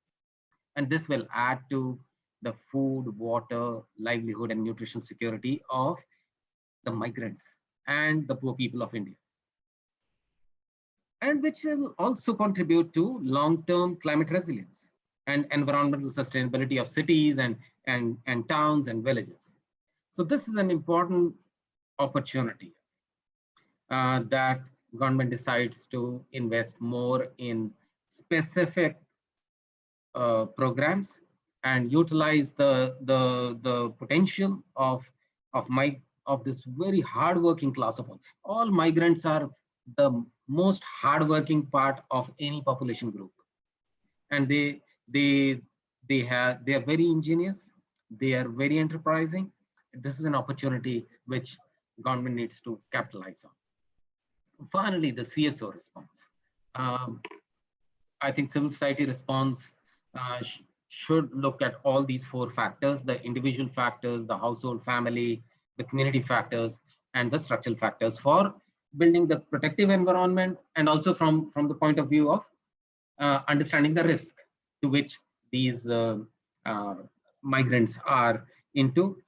So whatever programming you do, there are a number of good ideas in below this slide in the notes, which I'll leave with Sphere to circulate. But we should go methodic. We should be talking about how do we create protective environment for the migrants and seek higher productivity from all social sectors. There are a number of ideas in the previous 2 slides. All social sectors need to show higher level of productivity. And this is where I think CSOs will play a critical role in making these programs successful. Not only consider your role at community level, but at multiple levels. And civil society has a role at different levels. And finally, address the problem a little more comprehensively and through a systematic programmatic response. Right now, we are doing a lot on food supply. Civil society has been the sort of biggest pipeline for providing food, particularly to the migrants and the slums and various other distressed population groups. But now I think, are at a stage where we can step back and also construct sustainable and comprehensive programs to address the risk factors that contribute to vulnerability, mobilize protective factors that enhance resilience, and most importantly, build internal and external linkages for the migrants to link up with the resources, link up with the opportunities. And I'll stop here, Vikrant. And I know there are so many questions in the chat box. I don't know how much time we have to address them, but we have a number of us, including Shabri and Amit and Sanjay, to take the questions. Over to you. Well, thanks, Sarabjit. I think very useful towards the end, putting into perspective the role of various stakeholders and how a whole of society approach can address this problem. Not taking more time, I think we look at some of the questions. I think I had information to share in between. So while we were discussing all this, as we've been advocating with the government, we got government Ministry of Home Affairs have given a revision in the order where these special trains are now permissible for movement of migrant workers. The earlier provision was only of the buses. I think we take up some of the questions. I see Punita Kumar. I'm unmuting you. Can you please ask your question? Over Yeah. to you. Yeah. My question is, I really like the point that it was raised about the dignity. And, the migrants have also accepted the fact that, this a very dignified way of living and working out there. And I want Mr. Avasthi to just throw some light on the thing that he made, that there is a supply and demand, because this time it is a matter of trust also that the migrants have lost in the government, and it might take a lot of time probably for them to return back, which will surely be affecting the economy, the rural sector, and a lot of other things. So if this can be addressed a little bit, if we can get some illustration on that how it will create an impact on the rural part of India as well as on the economy, and on the other side, it'll be great. Thank you. So over to you, Sanjay. Yeah, sure. Thank you, Punita. Thank you, Vikrant. Punita, I was wanting to highlight the scenario that emerges after the lockdown is lifted and economy gradually starts coming back on track. But as far as the immediate measures are concerned, the disaster response kind of initiatives, which Urvashi was talking about, Sarabjit was referring to, and also Amit, that is where the government will have to take the lead, which is it is doing in several states. And the civil society can certainly facilitate that process and make it more effective. But eventually, when things start getting normalized, of course, they will never be the same as they were before the COVID-19 started.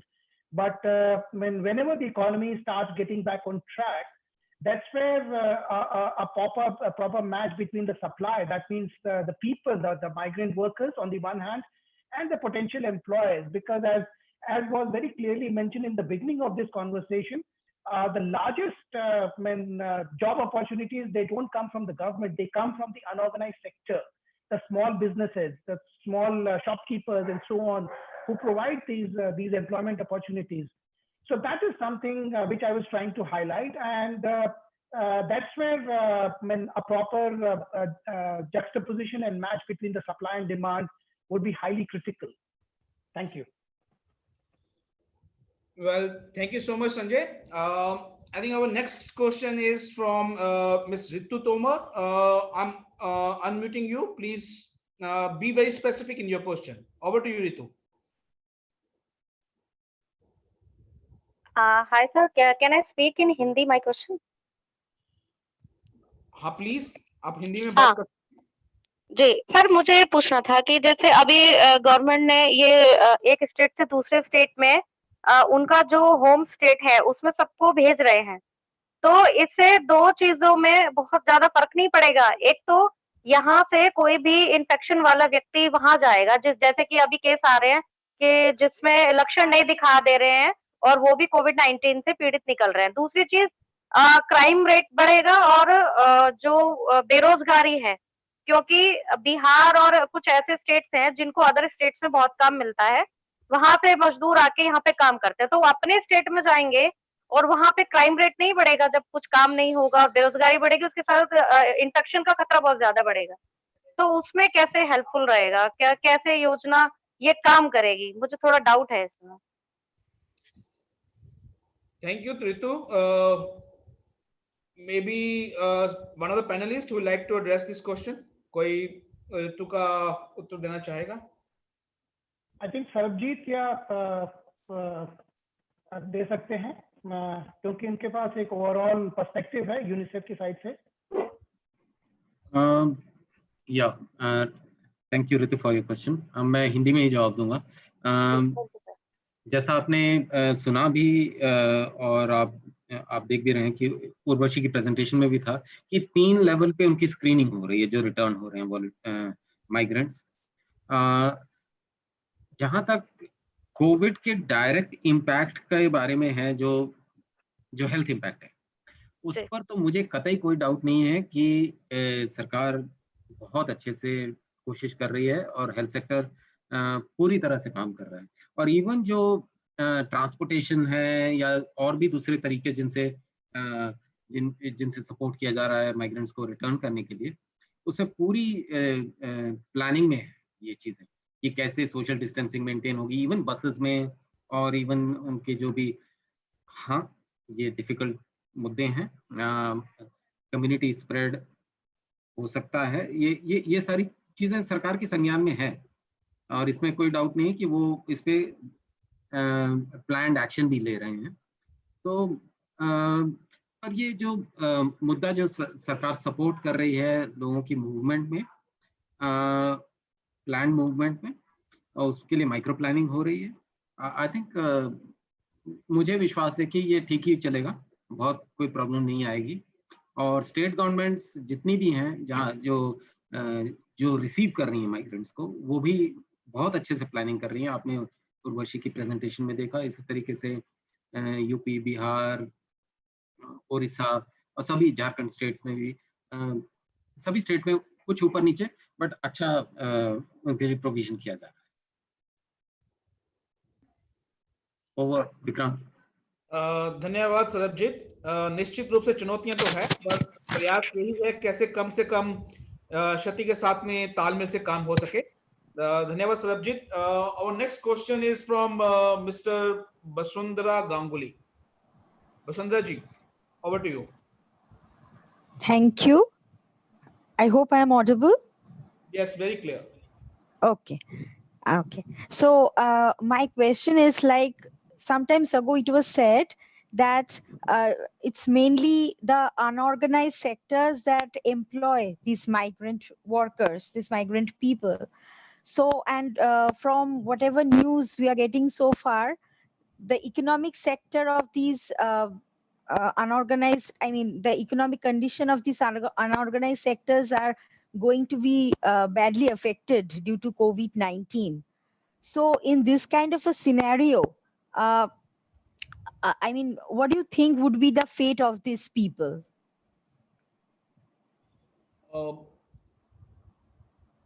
Anybody who want to address your question to Basundhara?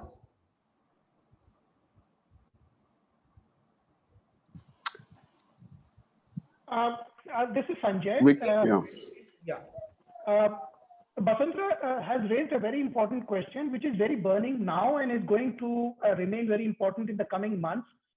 As I said in the beginning of this session, that in response to Vikrant's question, there will be challenges and there will be opportunities. Challenges in the sense that the economy will take time to get back to normal or even near normal, or get back on track gradually. And but at the same time, the opportunities would be there in terms of the kind of demand the economy is placing on the the consumers and the economy is placing, and the company are responding to those demands, and that's where the job opportunities will emerge. The new jobs may either be to some extent the same as they were before, but there could also be a very significant shift in the kind of skills required in the new jobs. And that's where that whole match between the supply and demand would be very important, because there's already a pool of a huge labor force which is skilled in a particular kind of ways of doing things, but may have to be oriented or retrained or supported in terms of being suitable in the new environment. That's what I would like to mention. Thank you. Yes, thanks, Sanjay. And I think every disaster throws up opportunities to build back better and to do it better. I think I'm sure there are learnings and things to come from here also. So our next question is from Dr. Ranjan Kumar Dubey. Over to you, Dr. Ranjan.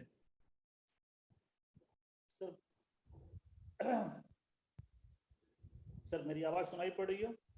हाँ जी, बिल्कुल ठीक है, आप बात कीजिए। Sir, मैं बिहार सीवान जिले से बोल रहा हूँ। सर, मेरा सवाल बिहार के कॉन्टेक्स्ट में है कि सर, एक तो हमारे सर मजदूर जो हैं वो 400 से 500 किलोमीटर पैदल चल के आ रहे हैं। उन्होंने अपना जॉब तो लॉस कर दिया, घर में खाने पीने की चीज खत्म हो गई। सामने बरसात का समय है। अभी आपने देखा होगा कि बिहार में राशन कार्ड की कितनी बड़ी विभीषिका थी कि इस महीने तक राशन नहीं मिल पाया। जीविका दीदी द्वारा सर्वे किया जा रहा है, अभी तक जिनके राशन कार्ड नहीं थे, जो जेन्युइन लोग भी थे, उनको एक अनाज का कण नहीं मिला। आगे भी सरकार करे कि हम पैसा देंगे, अनाज नहीं देंगे।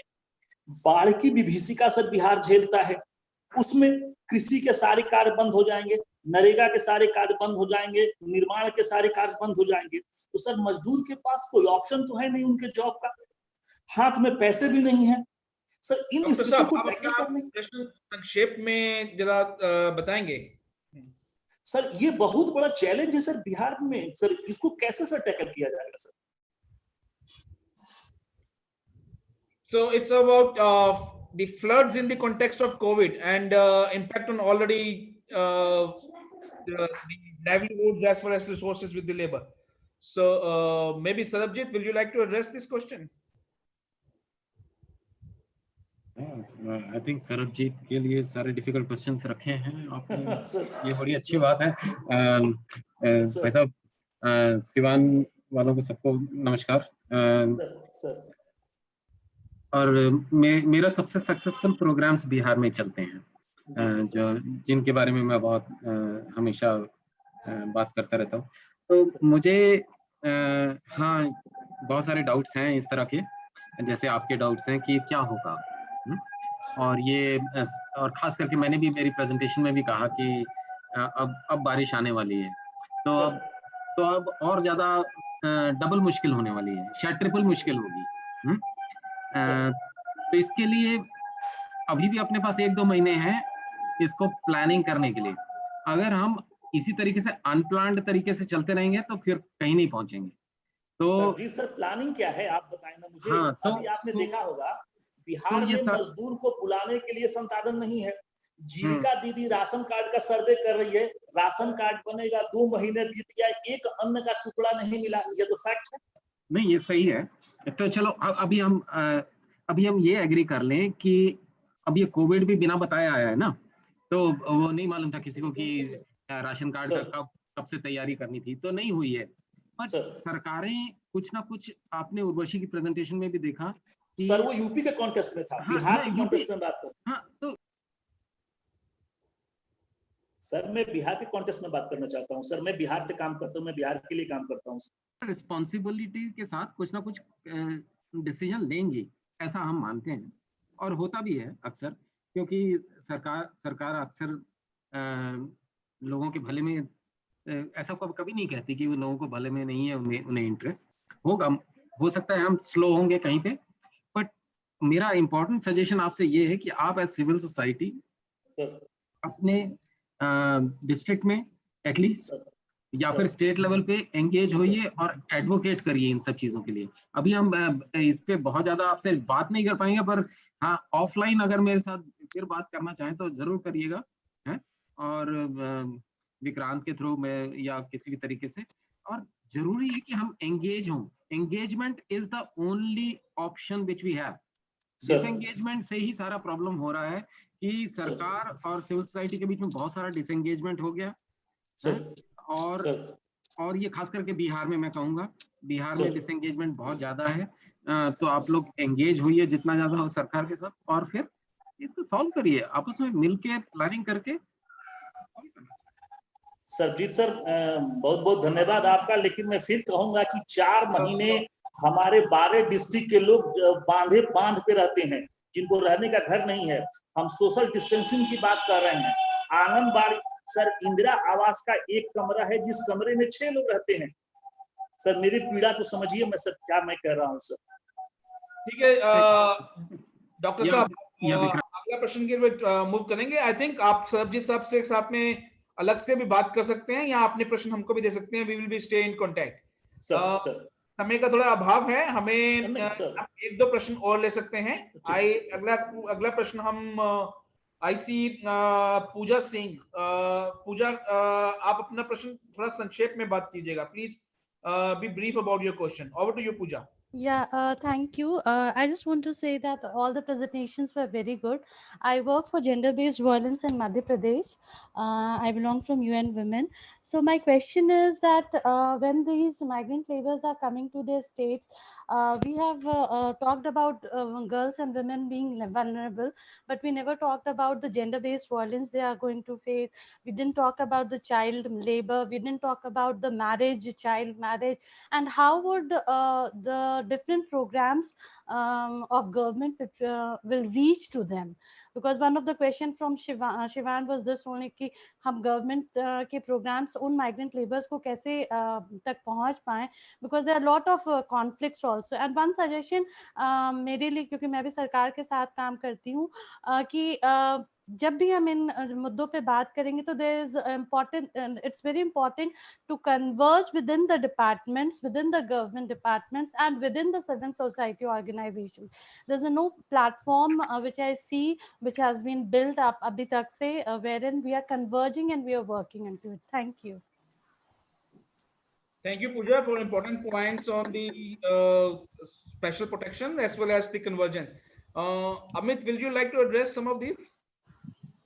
Vikrant, I'll take it after Amit. Yeah, sure. Okay, sure. मैं हिंदी में ही बोल रहा हूँ क्योंकि मेरे को बिहार से काफ़ी लोग दिखाई दे रहे हैं यहाँ पर, और एमपी से भी काफ़ी लोग दिखाई दे रहे हैं। आपका सवाल काफ़ी पर्टिनेंट है, और जेंडर बेस्ड जो वायलेंस की आप बात कर रही हो, जैसे मैंने अपने प्रेजेंटेशन में भी कहा था, मॉडर्न स्लेवरी की हम बात कर रहे थे, तो कहीं ना कहीं पर वहाँ चाइल्ड मैरिज की भी हम बात करते हैं, फोर्सफुल मैरिज की भी हम बात करते हैं। और ऐसा नहीं है कि सरकार अपनी तरफ से इनिशिएटिव नहीं ले रही है, वो भी अपने तरफ से काफ़ी कोशिश कर रही है। लेकिन जो सेशन हम आज चला रहे थे उसमें ये भी बात हो रही थी कि हम एज ए टीम कैसे आपस में जुटकर इन सारे इश्यूज को एड्रेस कर सकते हैं अपने अपने लेवल पर। जेंडर वायलेंस एक अपने आप में ही काफ़ी बड़ा इशू है, और इस संदर्भ में तो कहीं ना कहीं पर वो एक्सप्लॉइट भी किए जा रहे हैं माइग्रेंट्स और उनके परिवार भी, और खासकर वो वुमेन जो कहीं ना कहीं पर इंडस्ट्री से जुड़े भी हुए हैं। तो वहाँ पर हमारी जिम्मेदारी भी बन जाती है कि हम अवेयरनेस जनरेशन के माध्यम से लोगों को एजुकेट भी करें, और सरकार जो अपना मुहिम चला रही है हमारे साथ मिलकर, उसमें कहीं ना कहीं जुटे। जो अभी सरबजीत जी भी कह रहे थे कि हम बातें करते हैं, अगर साथ में जुट जाएंगे इन समस्याओं के समाधान करने के लिए, तो सरकार को भी काफ़ी मदद मिलेगा, और ऐसी चीज़ें निकल कर नहीं आएंगी, वो एड्रेस हम लोकल लेवल पर भी कर पाएंगे अपने साथ है। तो यहाँ पर कोऑर्डिनेटेड एफर्ट की ज़रूरत है, और सरकार को भी इसमें एक साथ चलने की ज़रूरत है। Shabri, do you want to say something on this? No, thanks. Thanks a lot. Pooja, you're working with UN Women, Pooja, and I think that you already have the answer to this question. And what we will do is reiterate the things that you already have in mind, perhaps. None of these conversations are conversations that are being handled in a gender responsive manner. That is clearly the first and perhaps biggest disconnect that we have seen in this world of work, conversation on migrant workers. They're not being handled in a manner saying, this is what women and girls need. You're absolutely right. You know, this also talks about this also leads into child labor, forced marriage, a whole range of other issues. So how can we get these conversations that are truly gender responsive? You know, as an example, where in these conversations are we talking about prevention of violence and harassment? Very clearly, measures need to be taken for this prevention, prevention of violence and harassment, particularly gender-based violence. Now, within that kind of a setting, how are we ensuring that these shelters, you know, Urvashi and Sarabjit and all of them spoke about the shelters, particularly in the case of UP now as an example that Urvashi gave. Where exactly within those shelters are we talking about shelters that are focused on women? How are we talking about single women who are traveling on their own, the single women migrant workers? What kind of transportation arrangements, when we talk about now the movement from the south to the north, what kind of transportation arrangements are being put together, keeping in mind the needs of these women? You know, where exactly are we talking about in terms of mental health? And perhaps a last point is not to forget, as much as we talk about the role of important civil society organizations, we also have 11 central trade unions in the country. And among these 11 central trade unions, perhaps one that is really doing a lot of good work for women in specific is SEWA, the Self-Employed Women's Association. So I would be curious to know, Pooja, something that we could also explore in the larger perspective, how we can get unions like SEWA involved in concretely ensuring that women migrant workers or women migrants are protected. Thanks. Well, thanks, Shabri. I think more women-focused civil society organizations. I think the network exists, and they need to be more engaged in the collaborative responses and collaborative works here. We still have a time for only one more question. Maybe I will request. I see a lot of hands. I'll request others. They can put your question in the chat box, and we will try to connect you with the resource persons offline. But I can take one question maybe from Dr. Rajni Srivastava. Over to you, Dr. Rajni.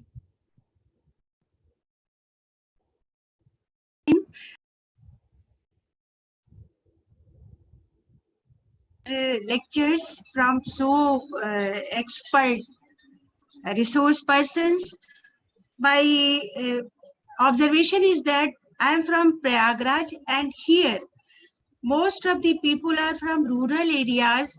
They are very well eager to start their own domestic professions, but the only thing is, now this is the time, as Sabarjit Ji was saying, and our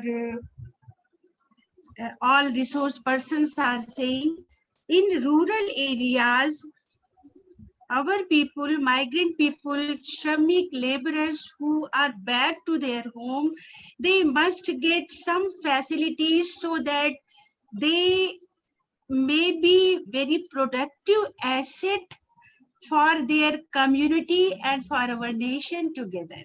So I need some special comments on this observation.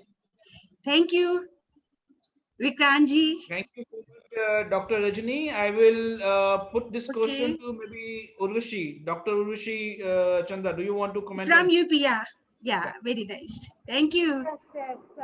I think वो तो सही बोल रही हैं ये कि वैसे होना चाहिए, but इस regarding क्या इनको किस चीजों में engage कर सकते हैं, ये तो थोड़ा सा गवर्नमेंट के साथ और बात करनी पड़ेगी, क्योंकि अभी तो वो लोग उसी लेवल पे डील कर रहे हैं कि जब माइग्रेंट लेबर या ये सब लोग वापस आ रहे हैं तो इनको हम लोग किस तरह से ठीक तरीके से वापस ले लें, यूपी में हेल्थ इश्यूज ना हो। बट ये आपकी बात सही है कि रूरल एरियाज में लोगों को एंगेज करना होगा और वो बहुत प्रोडक्टिव भी रहेंगे, और हम इस विषय को रिलीफ कमिश्नर ऑफिस में जरूर इसको रखेंगे। हम प्रयागराज से हैं और प्रयागराज में तो more maximum rural population in India that is in Prayagraj only, so it's a very genuine point. Yes, thank you, Urvashi. Yes. Thank you, Urvashi. So thank you.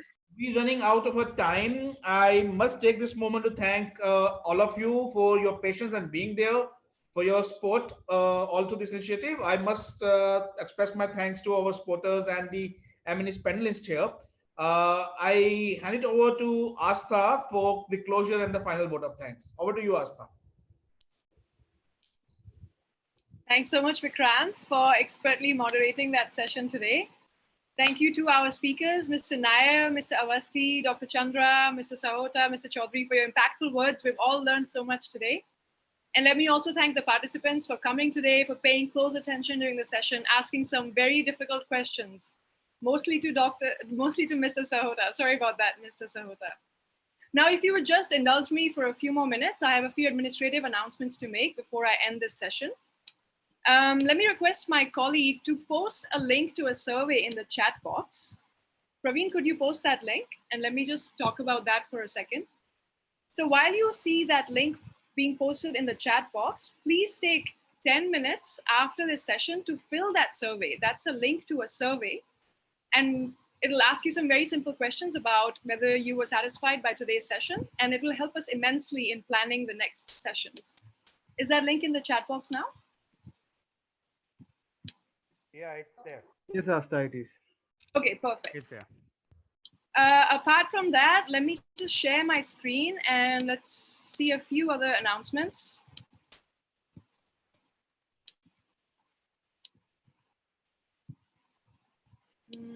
Perfect. Okay, here we go. So all of you who were wondering about your certificate of participation, fret not, it will be made available after 24 hours. Please visit our website, www.sphereindiacovid19academy.org. You can see that on the screen. You can do your course evaluation, and then you will be able to download your certificate of participation. Please remember to put in your email address exactly as you had put it in while you were registering for this session. Please note that we have a session tomorrow as well on FAQs on COVID-19, which is a bilingual session. So it'll be in English and Hindi combined. It's at 4 p.m. tomorrow, and it'll be taken by Dr. Ritu Singh Chauhan from the WHO India. We'll send you the email with the information later this evening. And if you have any questions for us, any feedback, any suggestions, please write to us at covid19academy@sphereindia.org.in. And we'll see you tomorrow at 4 p.m. hopefully. Thanks everyone. I'm going to end this meeting now. Please take care, and we'll see you tomorrow. Thank you, everyone. Thank you, Sphere India. Thank you, Vikrant. Thank you, Thank you, Sphere India. Thanks, Vikrant. Thanks, Asta. Great job. Thank you. Thank you.